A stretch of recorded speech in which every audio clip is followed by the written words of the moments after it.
The Girl with the Dragon Tattoo is a psychological thriller which is an adaptation of the Swedish novel of the same name. The film follows the intertwined stories of investigative journalist Mikael Blomkvist and enigmatic computer hacker Lisbeth Salander. The film delves into a number of serious and uncomfortable topics such as sexual violence, abuse, and family secrets. It doesn't shy away from depicting these themes in a raw and sometimes graphic manner. After losing a libel case brought by dishonest businessman Hans-Erik Wennerstrom, Mikael Blomkvist, co-owner of the magazine Millennium, is surrounded by reporters as he exits a courthouse. Blomkvist returns to the office and tells his co-owner and love interest Erika Berger that he is quitting after having his reputation damaged and his life savings lost. Henrik Vanger's lawyer Dirk Frode meets with Dragan Armansky at the Milton security offices after asking for a background investigation on Blomkvist. His greatest researcher and computer hacker, Lisbeth Salander, a woman in her 20s with several tattoos and facial piercings, has been invited by Armansky to personally deliver her discoveries on Blomkvist.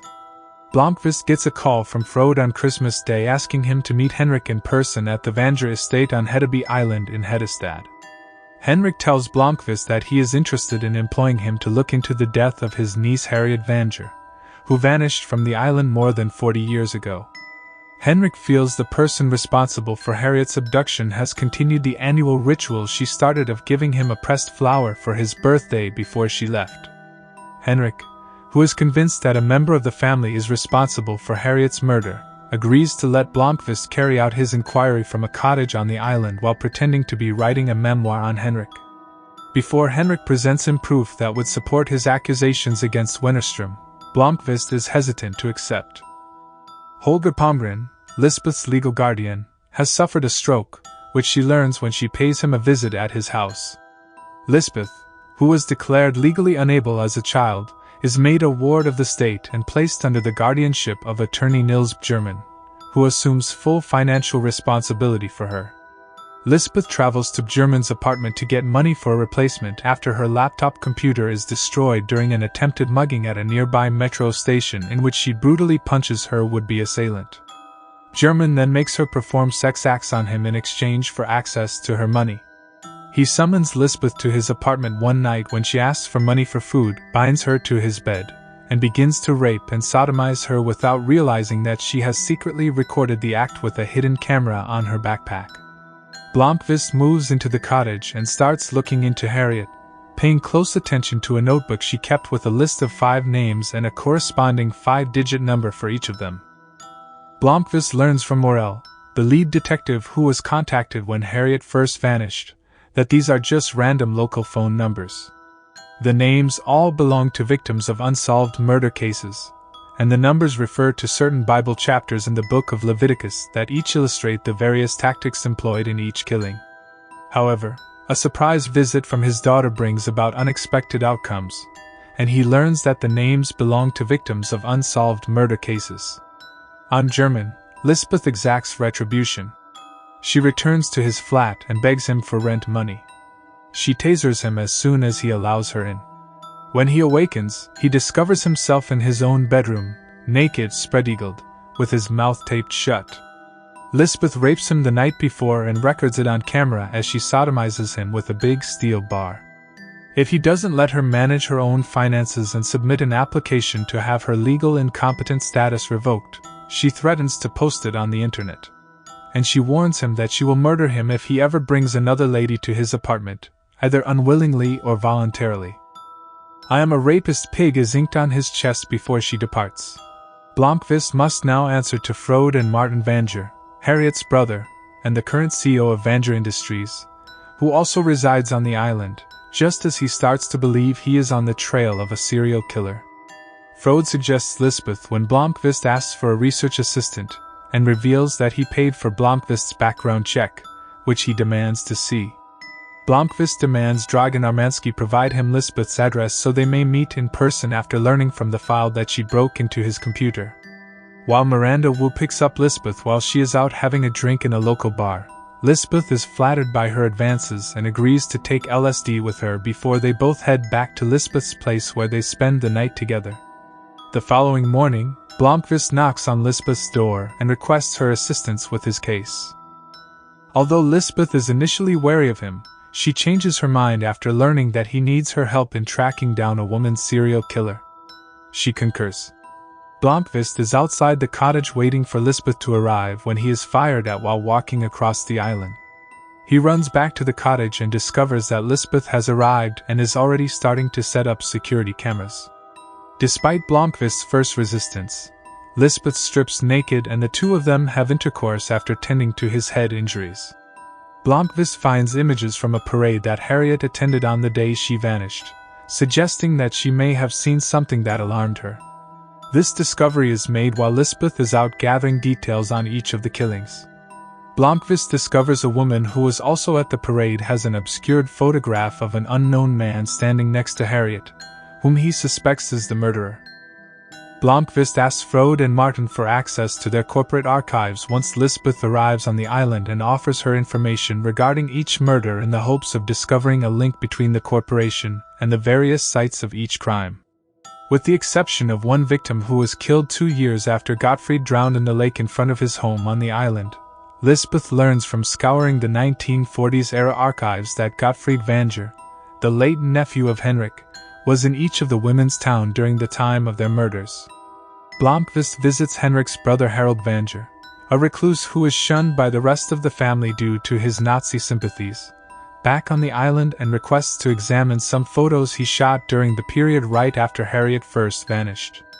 He notices one photograph in particular since the subject is sporting the same school outfit as the enigmatic man from the procession.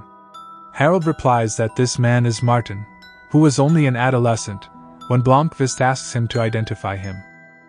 Back at the archives, Lisbeth starts to discover that Martin, who accompanied his father on his travels, can be seen in the background of news articles showing Gottfried visiting each of the locations on business. Later, she learns that Martin attended the same school as the final victim, who died 2 years after Gottfried did, which confirms her suspicion that Martin inherited her father's traits. Blomkvist chooses to break into Martin's house alone to seek for information because he can't reach Lisbeth owing to bad cell phone connection, but Martin notices him. Blomkvist accepts Martin's invitation for a drink, and after holding him at gunpoint in a hidden cellar, Martin gasses him to render him unconscious. Blomkvist is shackled by Martin and fastened to an above-railing system. Blomkvist is casually informed by Martin that he murdered all of his victims in the basement, and that, when he met with them 2 days earlier, he was holding a girl hostage there. Lisbeth visits Blomkvist in the cabin they had been sharing while conducting their investigation and peruses his work. She draws the conclusion that Martin might be responsible for the girl's disappearance. When she watches the cottage security footage, she notices Martin searching for Blomkvist. Martin grows enraged and confesses that he has no idea what happened to Harriet in the basement when Blomkvist argues that Martin killed Harriet. He prepares to kill Blomkvist and covers his head with a garbage bag, but stops just before he is ready to take off Blomkvist's pants. Behind him, Lisbeth comes and swings a golf club at Martin, striking him in the face. Martin stumbles to the ground before escaping. When Martin escapes in his car, Lisbeth seizes his gun and searches the home for him. When he tries to run Lisbeth off the road while she is pursuing him on her motorcycle, he loses control of his vehicle and crashes. Martin is killed as the car explodes in flames as Lisbeth approaches it carrying a gun. Blomkvist visits Anita Vanger, Harriet's closest friend, in London after learning that Martin has passed away, but she seems unfazed by the news. Blomkvist confronts her further and learns that she is, in fact, Harriet. Her father Gottfried routinely raped her while she was a teenager, and Martin soon started to do the same. Harriet believed the horror was finished after she fought back one night and drowned her father in the lake, but that was before she saw Martin at the parade, closely observing her from across the street after school. Anita helped Harriet escape the island by smuggling her out, and once Anita passed away several years later, Harriet took on her identity. In order to show Henrik that she is happy with her life, Harriet has also been the one to send him flowers. Blomkvist learns that Wennerstrom's testimony is worthless because the statute of limitations has passed when Harriet returns to Sweden and visits the island for an emotional reunion with Henrik. However, Lisbeth admits to hacking into his computer and provides Blomkvist with the necessary proof, which he then uses to persuade Erika Berger to write another piece exposing Wennerstrom. Once the accusations and supporting evidence are made public, Wennerstrom flees. To give the impression that he has emptied his accounts and seized everything for himself, Lisbeth travels over Europe while wearing a disguise. She transforms all of his funds into bonds that she then takes for herself. In a few days, Wennerstrom's death is reported, much to the displeasure of his criminal accomplices.